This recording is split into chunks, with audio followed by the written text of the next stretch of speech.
call me a god. You call me a god. You call me a god. ದಿನಾಂಕ 17/8/2024 ಶ್ರಾವಣ ಶನಿವಾರ 7ನೇ ವಾರದಂದು ಒಂಟಿಕೊಪ್ಪಲು ಶ್ರೀ ವೆಂಕಟರಮಣ ಸ್ವಾಮಿಗೆ ವಿಶೇಷ ಪೂಜೆ ಹಾಗೂ ಪ್ರಸಾದವನ್ನು ಏರ್ಪಡಿಸಲಾಗಿತ್ತು. ಹಾಯ್, ನಾನು ಗುರು. ನೈಸ್ ಗುರು ಯೂಟ್ಯೂಬ್ ಚಾನಲ್ಗೆ ಸ್ವಾಗತ. ಇಂದು 7ನೇ ಶನಿವಾರ ಇರೋದರಿಂದ ನಾನು ನನ್ನ ಯೂಟ್ಯೂಬ್ ಚಾನಲ್ ವೀಕ್ಷಕರಿಗೆ ಒಂಟಿಕೊಪ್ಪಲು ಶ್ರೀ ಲಕ್ಷ್ಮೀ ವೆಂಕಟರಮಣ ಸ್ವಾಮಿ ದೇವಸ್ಥಾನಕ್ಕೆ ಕರೆದುಕೊಂಡು ಹೋಗಿ ಅಲ್ಲಿ ದೇವರ ದರ್ಶನ ಮಾಡಿಸುತ್ತೇನೆ. ಬನ್ನಿ ಹೋಗೋಣ. ನಾನು ಗುರು. ನನ್ನ ಯೂಟ್ಯೂಬ್ ಚಾನಲ್ನಲ್ಲಿ ಬರುವ ವಿಡಿಯೋ ಇಷ್ಟವಾದರೆ ಸಬ್ಸ್ಕ್ರೈಬ್, ಶೇರ್, ಲೈಕ್, ಕಾಮೆಂಟ್ ಮರೆಯದಿರಿ.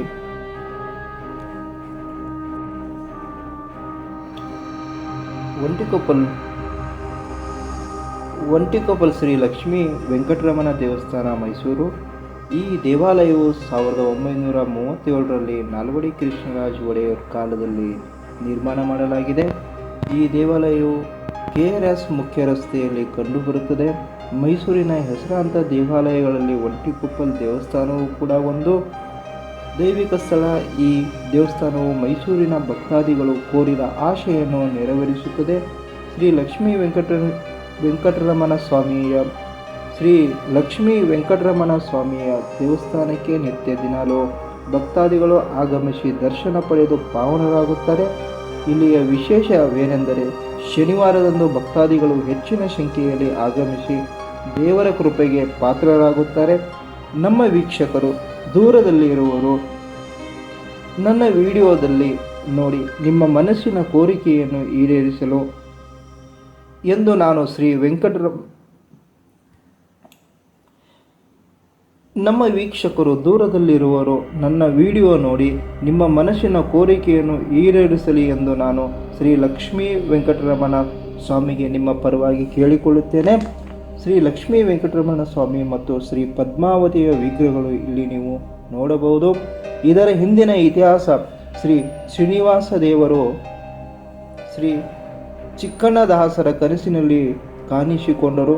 ಅದಕ್ಕೆ ಮೈಸೂರು ಸಾಮ್ರಾಜ್ಯದ ಅವಧಿಯಲ್ಲಿ ನಾಲ್ವಡಿ ಕೃಷ್ಣರಾಜ ಒಡೆಯರ ಆಳ್ವಿಕೆಯಲ್ಲಿ ಗೌರವಾನ್ವಿತ ಶ್ರೀ ಸಂಪತ್ ಕೃಷ್ಣ ಜೋಯಿಸ್ ಇವರ ಮಾರ್ಗದರ್ಶನದಲ್ಲಿ ಕಾನೂನು ಪ್ರಕಾರ ನಿರ್ಮಾಣ ಮಾಡಿದರು.